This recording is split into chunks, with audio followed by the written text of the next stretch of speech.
بسم اللہ الرحمن الرحیم۔ السلام علیکم۔ ابرار رشید آپ کی خدمت میں۔ رات کے پچھلے پہر مخاطب ہے، اور ویسے تو کہتے ہیں کہ یا رات کو عبادت گزار جاگتے ہیں، یا چور جاگتے ہیں، یا پہرے دار جاگتے ہیں، لیکن سچ تو یہ ہے کہ میں ان میں سے ایک بھی نہیں، نہ تو عبادت گزار ہوں رات کے پچھلے پہر والا، obviously نہ چور ہوں اور نہ پہرے دار ہوں، لیکن ابرار ہوں۔ بہرحال جی، ابرار رشید آپ کی خدمت میں حاضر۔ آپ سے ہمیشہ کی طرح درخواست، ویسے بڑی کنجوسی سے آپ لوگ کام لیتے ہیں، نہ چینل کو سبسکرائب کرتے ہیں، نہ کامنٹ کرتے ہیں، نہ لائک کا بٹن پریس کرتے ہیں۔ بہرحال پھر بھی آپ کا شکریہ کہ آپ ویڈیو دیکھتے ہیں۔ جناب، خبر تو یہ ہے کہ اب عمران خان نے ایک اور سنگین الزام پاکستان کے army chief general Asim Munir پر لگا دیا ہے، اور سپریم کورٹ میں از خود نوٹس لیے جانے کے خواہشمند، یا جن کا مطالبہ تھا، اور جو یہ سمجھ رہے تھے کہ شاید قاضی فائز عیسیٰ کو ڈاک میں لے آئے ہیں، یعنی کسی مشکل میں لے آئے ہیں، ان کے لیے بھی ایک پیغام ہے۔ لیکن شروع کریں گے جناب۔ آج سینٹ کے انتخابات تھے 2 صوبوں میں۔ میں اس سے پہلے والی ویڈیو میں شاید بلوچستان کا بھی ذکر کر گیا تھا، لیکن بلوچستان میں تمام کے تمام سینیٹرز بلا مقابلہ منتخب ہو چکے ہیں۔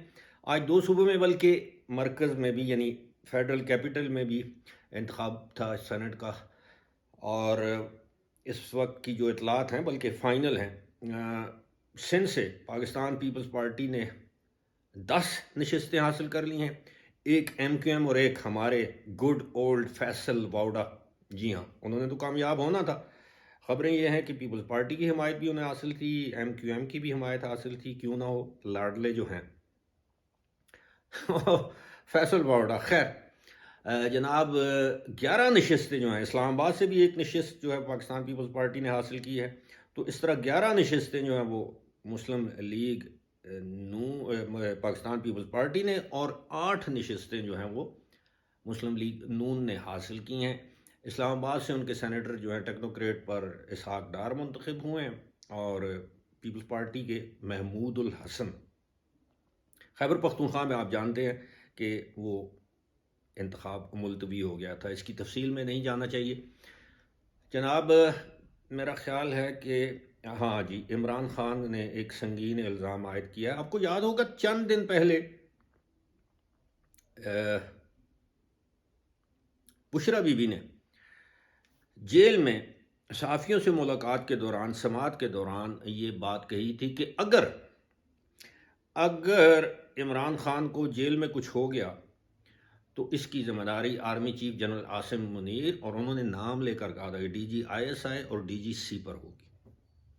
اس کے بعد بشرا بی بی کی ایک بہن ہے مریم وٹو، انہوں نے اس خبر کی تردید کی تھی کہ جناب ان کا کہنے کا یہ مقصد نہیں تھا، یعنی فائر فائٹنگ کی کوشش کی تھی۔ آج ایک مرتبہ پھر عمران خان نے، اب یہ بھی دیکھیے کیا انڈرسٹینڈنگ ہے میاں بیوی کی، آج عمران خان نے کہا کہ بشرا بی بی کو اگر بنی گالا سب جیل میں کچھ ہو گیا تو اس کی ذمہ داری جنرل عاصم منیر پر ہوگی۔ دونوں ایک دوسرے کی جان کے بارے میں فکر مند بھی ہیں، ہونا بھی چاہیے، میاں بیوی ہیں، لیکن دونوں یہ کہہ رہے ہیں کہ اسے کچھ ہو گیا تو عاصم منیر ذمہ دار ہوں گے، وہ کہتے ہیں کہ اسے کچھ ہو گیا تو عاصم منیر ذمہ دار ہوں گے، جب اس سے پہلے عمران خان یہ کہہ چکے ہیں کہ بشرا بی بی کی ہر بات کو سنجیدہ نہ لیا کریں، اس کی بات کا برا بھی نہ مانا کریں، اسے کیا پتہ، اسے یعنی میڈیا ہینڈل کرنا اسے نہیں آتا۔ اس پر بات ہو چکی ہے پہلی ویڈیو میں، لیکن یہ ایک انتہائی سنگین الزام ہے۔ ایک طرف آپ منتیں کر رہے ہیں کہ عاصم منیر سے ان کی ملاقات ہو جائے، مذاکرات ہو جائیں، اور بیک ڈور سے آپ کوشش کر رہے ہیں، اور دوسری جانب پھر فرسٹریٹ ہو کے آپ اس طرح کے الزامات لگا دیتے ہیں کہ جناب اب مجھے بتائیں کہ یہ کامن سینس کی بات ہے، خدا نخواستہ عمران خان کو کچھ ہو جاتا ہے تو مجھے یہ بتایا جائے کہ عاصم منیر یا فوج کو اس سے کیا فائدہ؟ ایک کامن سینس کی بات ہے۔ فوج نے ان کو جیل میں رکھا ہوا ہے، اللہ اللہ خیر صلاح، وہ جب تک فوج چاہے گی وہ جیل میں رہیں گے، جب وہ فوج نہیں چاہے گی وہ جیل سے باہر آ جائیں گے. As simple as that.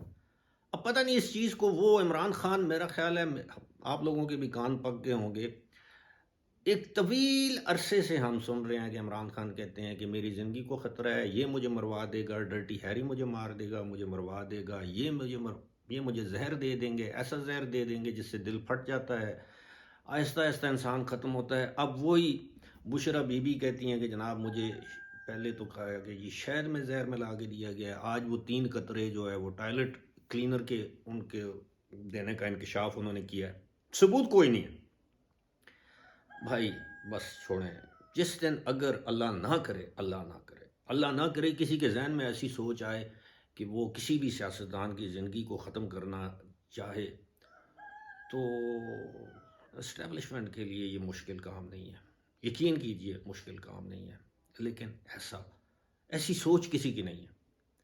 یہ بہت بڑا بوجھ ہوگا جو کوئی برداشت نہیں کر سکتا. ذوالفقار علی بھٹو آج 45 سال ہو گئے ہیں، اس 4 اپریل کو 45 سال ہو جائیں گے، وہ بوجھ ابھی تک نہیں اتارا جا سکا، تو مزید کوئی بوجھ نہیں برداشت کر سکتی. البتہ سیاست میں یہ کھیل چلتا رہتا ہے. بات کرتے ہیں جناب قاضی فائز عیسیٰ نے جو سو موٹو نوٹس لیا ہے. اب بہت سے لوگوں کو اس میں پرابلمس نظر آ رہے ہیں. پرابلم ان لوگوں کے لیے ہے وہ جو 6 جج صاحبان جنہوں نے عجلت میں، سمجھداری میں، باہمی مشاورت سے جو بھی تھا خط لکھا. میں خط کے مدرجات بالکل میں سمجھتا ہوں کہ انہوں نے بالکل ٹھیک سمجھا ہوگا، ایسا ہی ہوا ہوگا کہ انہوں نے خط لکھا. ان کے ذہن میں کوئی بدنیتی نہیں ہوگی، ان کے ذہن میں یہ بات نہیں ہوگی کہ ہم نے اپنے چیف جسٹس یعنی اسلام آباد ہائی کورٹ کے چیف جسٹس کو امبیرس کرنا ہے. ان کے ذہن میں یہ بات نہیں ہوگی کہ ہم نے قاضی فائز عیسیٰ چیف جسٹس آف پاکستان ان کو کسی امبیرسنگ سچویشن میں انوالو کرنا ہے، یا ان کو دباؤ میں لانا ہے، یا عدلیہ میں کوئی بحران پیدا کرنا ہے، یا عدلیہ کو سکینڈلائز کرنا ہے، جوڈیشری کو.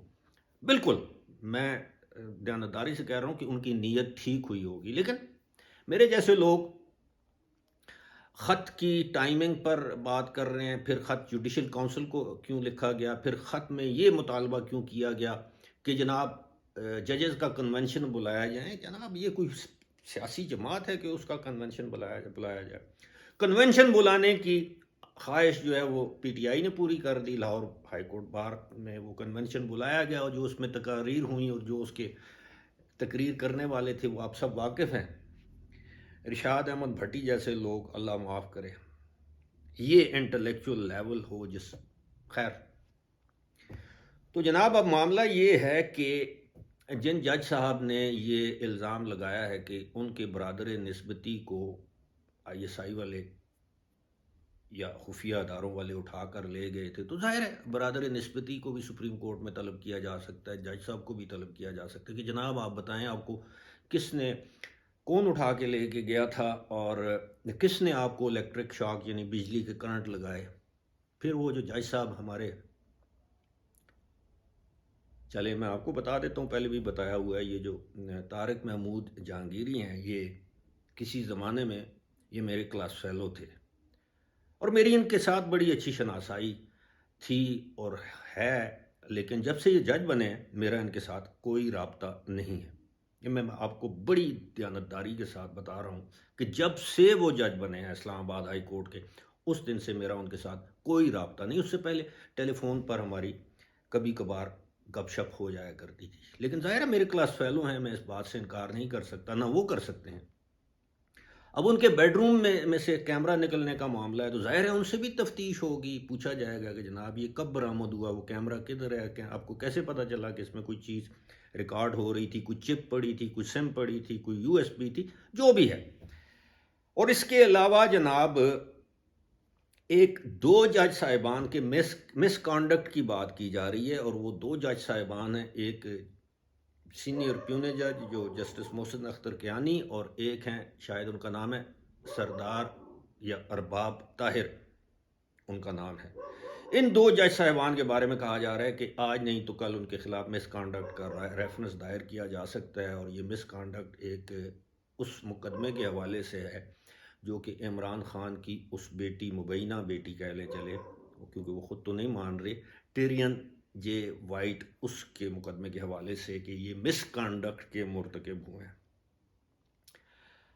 دیگر ججز کے خلاف کوئی اس طرح کا معاملہ نہیں ہے، لیکن دو جج جو ہیں وہ ان کے بارے میں کہا جا رہا ہے کہ کچھ اس طرح کے معاملات ہیں۔ اس کے علاوہ آپ کے علم میں ہوگا کہ جسٹس محسن اختر کیانی کے پہلے بھی ایک reference already supreme judicial council میں پینڈنگ پڑا ہوا ہے، اور خبریں یہ تھیں کہ اس پر بھی کارروائی ہونے والی ہے، اور اب یہ کچھ لوگ یہ بھی کہہ رہے ہیں کہ جناب شاید کوئی ایک آدھ ریفرنس اسلام آباد ہائی کورٹ کے چیف جسٹس عامر فاروق کے خلاف بھی سپریم جوڈیشل کونسل میں آ جائے۔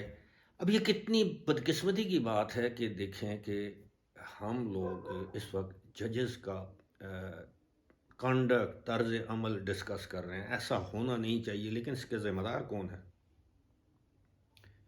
ذرا سوچئے، جو میں پروگرام آتا ہے نا، ذرا سوچئے، آپ ذرا سوچئے اس کا ذمہ دار کون ہے؟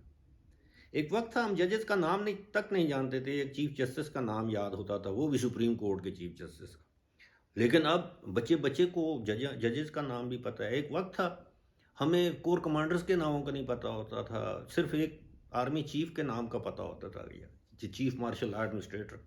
اب تو سوشل میڈیا کی وجہ سے یا ان کے کانڈکٹ کی وجہ سے تمام ہائی کورٹس کے چیف جسٹس صاحبان، ان کے ججز کے نام، سپریم کورٹ میں کون فلاں بینچ میں کون بیٹھا ہے، اس بینچ کا فیصلہ کیسا آئے گا، یعنی سب کچھ ہمیں ازبر ہے۔ تو اب جناب کہا یہ جا رہا ہے کہ جناب یہ جو گیم ہے یہ بالکل پلٹ گئی ہے۔ کوئی اگر یہ سمجھتا ہے کہ اس کے ذہن میں، دل میں، دماغ میں بدنیتی تھی اور بس بدنیتی کا نشانہ وہ جسٹس قاضی فائز عیسیٰ کو بنانا چاہ رہا تھا، تو میں ایک مرتبہ پھر اس کی دانش پر میں افسوس کا اظہار ہی کر سکتا ہوں، ماتم نہیں کر سکتا، اگرچہ میں نے کالے کپڑے پہنے ہوئے ہیں، لیکن بات وہی ہے کہ اب بھگتو یا پھر اور چوپو، یہی دو فکرے یا جملے ہم کہہ سکتے ہیں، کیونکہ یہ معاملہ اب رکے گا نہیں، یہ گاڑی اب چل پڑی ہے۔ یہ پہلے تو کہا جا رہا تھا کہ خط لاہور ہائی کورٹ سے بھی آئیں گے، پشاور ہائی کورٹ سے بھی آئیں گے، یہاں سے بھی۔ اب جو کچھ ہو رہا ہے اب پھر میں سمجھتا ہوں کہ کوئی انتہائی عقل کا اندھا ہی ہوگا جو کہ کوئی اور خط لکھے گا۔ ہاں، این بلاک جیسے کہتے ہیں نا، اجتماعی کوئی 10-15 استعفے لاہور ہائی کورٹ سے آ جائیں، 6 اسلام آباد سے آ جائیں، 8-10 پشاور ہائی کورٹ سے آ جائیں، 2-4 سندھ سے آ جائیں، ایک آدھ بلوچستان، ان بیچاروں کا کوئی، آپ یقین کیجئے وہاں کے بیچارہ نہیں کہنا چاہیے، جج صاحبان، معزز جج صاحب، ان کے ایشوز نہیں ہیں، یہ صرف اور صرف پنجاب، اسلام آباد اور خیبر پختونخوا کی گیم ہے، لیکن گیم آن نہیں ہے، گیم جلد آف ہونے والی ہے۔ فی الحال مجھے دیجیے اجازت، خدا حافظ۔